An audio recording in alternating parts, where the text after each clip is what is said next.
Hello guys, welcome back to Young Minds YouTube channel. आज हम OCM organisation of commerce and management का chapter number 1 very important chapter principles of management पढ़ने वाले।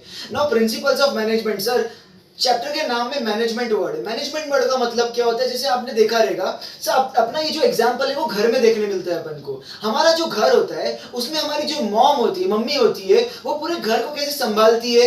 हर चीज में पापा पैसे कमा के लाते हैं सर, उस पैसों का किस तरह से इस्तेमाल करना है, किस जगह पर खर्चा करना है, बच्चों को कितना देना है, बड़ों के अंदर कहाँ खर्चा करना है, घर की क्या जरूरत है, वो सब चीज को मम्मी पूरा करती है।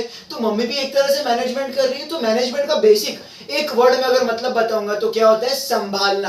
आपके पास रिसोर्सेज तो भले ही है, रिसोर्सेज का मतलब है पापा पैसे कमा के ला दिए, बट उन पैसों का अगर सही तरीके से प्रॉपर तरीके से इस्तेमाल नहीं किया, संभाल के अगर इस्तेमाल नहीं किया गया, तो क्या घर प्रॉपर चल पाएगा? नहीं चल पाएगा। तो mom is the best example of management. ठीक है, इस पूरी दुनिया में माँ सब कुछ कर सकती है तो मैनेजमेंट भी कर देती है वो। अब देखो, ये जो मैनेजमेंट होता है वो हर कंपनी में किया जाता है। अब हर कंपनी को मैनेजमेंट की क्यों जरूरत होती है? देखो, हर कंपनी के पास अलग अलग तरीके के रिसोर्सेज होते हैं। फॉर एग्जांपल, कैपिटल रिसोर्स मतलब पैसा होता है, ह्यूमन रिसोर्स मतलब इंप्लॉइज होते हैं काम करने के लिए, रॉ मटेरियल का अलग अलग रिसोर्सेज होते हैं। बेसिकली उसके पास रिसोर्सेज भरपूर होते हैं। पर अगर कोई कंपनी अगर उन रिसोर्सेज का प्रॉपर तरीके से मैनेजमेंट करके प्रॉपर उसका इस्तेमाल नहीं करेगी, संभालेगी नहीं, तो वो कंपनी क्या करेगी? घाटा करेगी, लॉस करेगी। वेरिन अगर कोई कंपनी कम रिसोर्सेज को भी कोई अच्छे से संभाल के यूज करेगी और प्रॉपर तरीके से अलॉट करेगी, उसको जहां इस्तेमाल करना है वहीं पर इस्तेमाल करेगी, जरूरत चीजों पर, और वेस्टेज नहीं करेगी, तो sir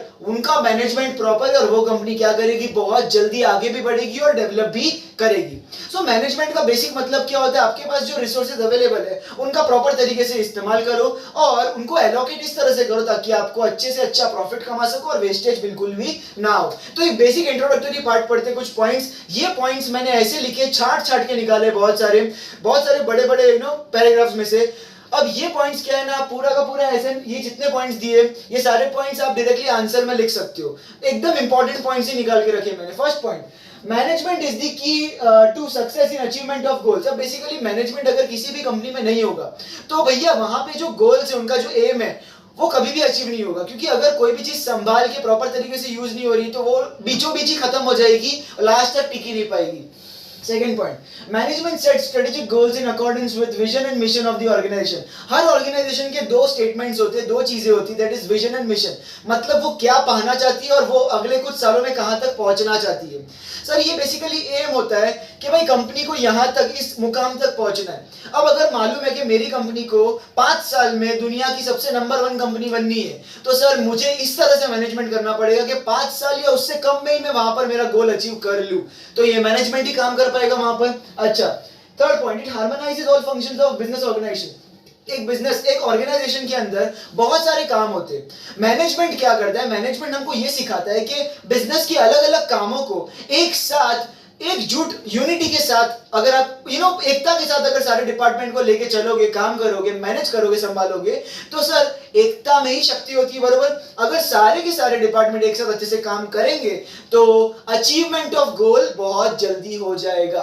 okay, next, while achieving certain goals it is always important to use different systems और टेक्निक्स। अब देखो, कभी भी आपको कोई गोल अचीव करना है, अगर आपको सपोज आपका एक गोल है कि मुझे बोर्ड्स के अंदर, 12th के बोर्ड्स के अंदर मुझे 95% का गोल अचीव करने का है, तो आपको पढ़ाई के अंदर कुछ स्पेशल टेक्निक्स यूज करनी पड़ेगी जो दूसरे बच्चे यूज नहीं कर रहे। फॉर एग्जांपल, आपको कुछ शॉर्टकट्स यूज करनी पड़ेगी, आपको स्मार्ट तरीका यूज करना पड़ेगा, आपको ऐसे बहुत वेरियस टेक्निक्स यूज करनी पड़ेगी जिससे आपका काम जल्दी हो जाए और स्मार्ट तरीके से हो। आपको हार्ड वर्क नहीं करना होता, आपको स्मार्ट वर्क करना होता है। ठीक है, अब देखो, ये जो टेक्निक्स होती है हर कंपनी यूज करती है।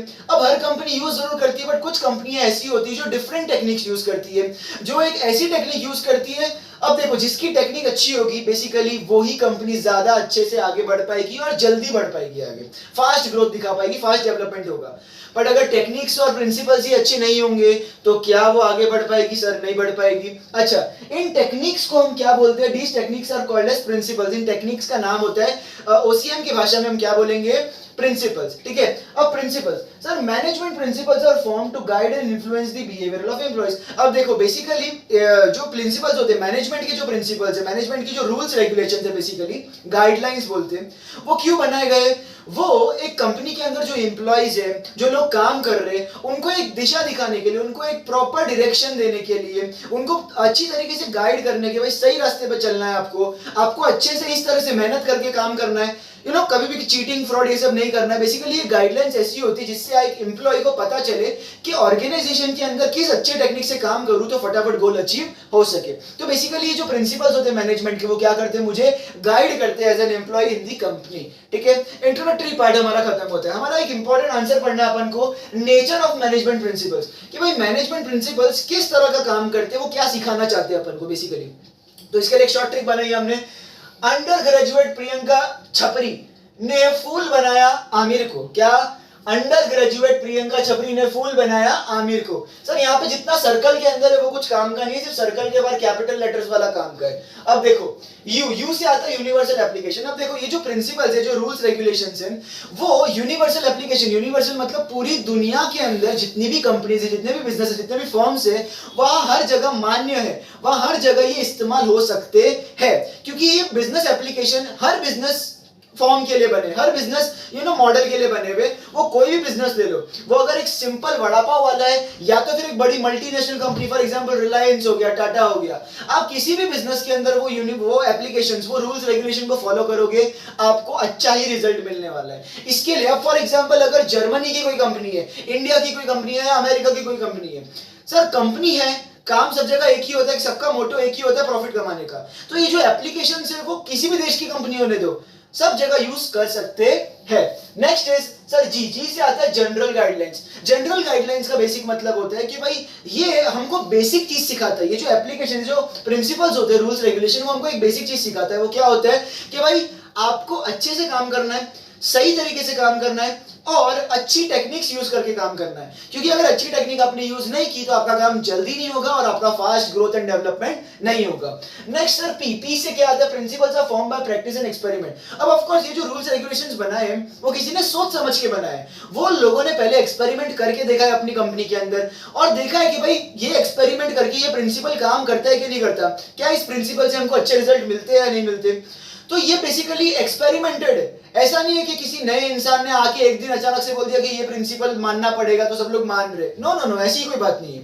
ये प्रिंसिपल लोगों ने अपनी कंपनीज के अंदर इस्तेमाल करके देखा है, उनको रिजल्ट अच्छे मिले, हमेशा पॉजिटिव मिले। दैट्स व्हाई अब इसको यूनिवर्सली एप्लीकेशन बना दिए। ठीक है, सो इसके लिए क्या बोल रहे हैं कि जो प्रिंसिपल्स है वो ऐसा कोई भी एरा गेरा आके नहीं बना के गया है और कोई रातों रात नहीं बने। इसको बहुत एक्सपेरिमेंट और प्रैक्टिस के बाद इसको लोगों को मनवाया गया है।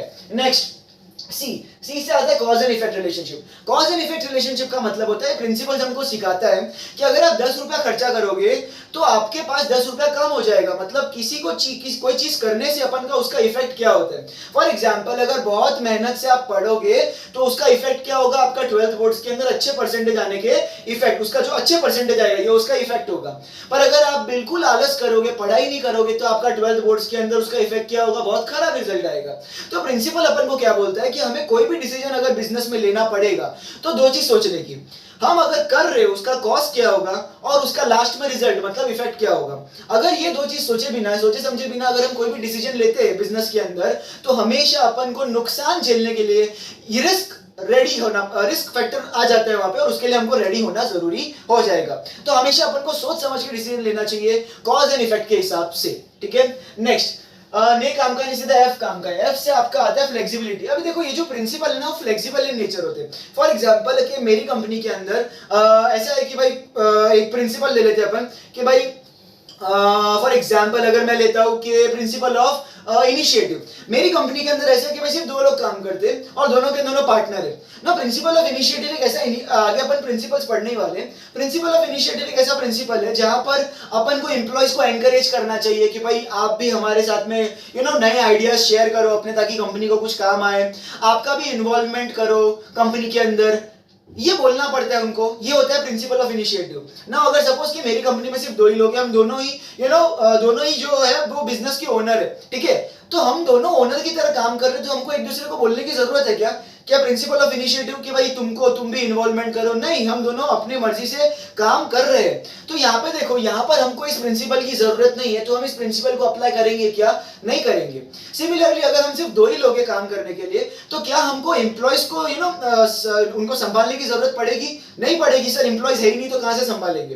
पर हमारा बिजनेस तो है, तो सर कैसा है कि कभी कभी बिजनेस मॉडल के हिसाब से कुछ प्रिंसिपल्स ऐसे होते हैं जो कि जरूरत होती है तो उनको यूज करने का, बाकी जरूरत नहीं है तो उसको नहीं यूज करने का। या तो फिर कभी कभी कैसा होता है, कुछ प्रिंसिपल्स अपन को मॉडिफाई करने पड़ते हैं। फॉर एग्जांपल अगर 2 लोग हैं, हम लोग काम कर रहे हैं, तो एक प्रिंसिपल है कि भाई सबको इक्वल रेम्यूनरेशन मिलना चाहिए, मेल को भी मिलना चाहिए, जितना मेल को मिल रहा है उतना फीमेल को भी मिलना चाहिए, इक्वल पे होना चाहिए दोनों का, जेंडर डिस्क्रिमिनेशन नहीं होना चाहिए। अब फॉर एग्जांपल मेरे कंपनी के अंदर 2 लोग काम करते हैं और दोनों के दोनों मेल है, तो यहाँ पर जेंडर डिस्क्रिमिनेशन हो रहेगा? नहीं हो रहा है सर, बाकी तो फीमेल वर्कर ही नहीं है, तो इक्वल पे का तो सवाल ही नहीं आता है, क्योंकि यहाँ पे फीमेल वर्कर ही नहीं है, दोनों मेल वर्कर ही है और दोनों को बराबर मिल रहा है। तो कैसा है कि कुछ कुछ प्रिंसिपल्स कैसे अपन के हिसाब से, अपन अपनी कंपनी के हिसाब से मॉडिफाई कर सकते हैं, और वो फ्लेक्सिबल, उसकी वजह से क्या बोला है कि वो प्रिंसिपल्स क्या होते हैं, फ्लेक्सिबल इन नेचर होते हैं, फ्लेक्सिबिलिटी होती है उनमें कि वो कभी भी कहीं पर भी मोल्ड हो सकते हैं, बिजनेस टाइप या बिजनेस मॉडल के हिसाब से। ठीक है, नेक्स्ट आता है बी से आपका आएगा बिहेवियरल इन नेचर। अब देखो सीधी वाली बात है, ये प्रिंसिपल्स हम किस पे लगा रहे हैं? एम्प्लॉइज पे लगा रहे हैं। एम्प्लॉइज के लिए मैंने बताया था ना कि भाई ये प्रिंसिपल्स क्यों influence to the behaviour of employees, ये प्रिंसिपल इसके लिए बनाए गए ताकि एम्प्लॉइज का बिहेवियर अपन इन्फ्लुएंस कर सके। तो sir of course principles behavioural क्यों होते हैं? क्योंकि वो एम्प्लॉइज के लिए होते हैं, और बिहेवियर कौन करता है कंपनी के अंदर? टेबल चेयर तो करेगा नहीं, कौन करेगा? एम्प्लॉइज करेंगे। नेक्स्ट सर ए से आता है all principles are of equal importance. ना, ऐसा जरूरी नहीं है कि आपके अंदर, आपके पास 10 प्रिंसिपल्स है या 15 प्रिंसिपल्स है, तो आप क्या मानते हो कि 5 प्रिंसिपल हम मानेंगे और बाकी के सब फालतू है, वेस्ट है? नहीं सर, प्रिंसिपल सारे के सारे इंपॉर्टेंट होते हैं। ऐसा नहीं कि कोई भी एक चीज भी अगर हट गई तो वो इंपॉर्टेंट नहीं है। जितने प्रिंसिपल्स है वो सब के सब इंपॉर्टेंट है, क्योंकि सब एक दूसरे पर इंटरडिपेंडेंट है। और अगर एक ने भी कहीं पर भी एक भी प्रिंसिपल आपने हटा दिया तो बेसिकली आप क्या करोगे? लिंक तोड़ दोगे, ब्रिज तोड़ दोगे, और ब्रिज तोड़ोगे तो सर रास्ता बरोबर नहीं जा पाएगा, गाड़ी बरोबर नहीं चल पाएगी। तो सारे प्रिंसिपल्स क्या हमको मानने, इक्वली इंपॉर्टेंट मानने हैं। तो इसी के साथ हमारा वीडियो हम एंड करेंगे इस आंसर पे। आई होप आपको ये पूरा का पूरा आंसर और ये मैनेजमेंट का कॉन्सेप्ट बेसिक समझ में आया होगा। कुछ भी नहीं समझा या अच्छा लगा हो या बुरा लगा हो, आप कमेंट सेक्शन में लिख के बताइए, हम लोग गलती सुधारने की भी कोशिश करेंगे, और अच्छा लगा हो तो thank you for that. So lastly हमारे चैनल को लाइक, शेयर और सब्सक्राइब जरूर कर देना। Thank you.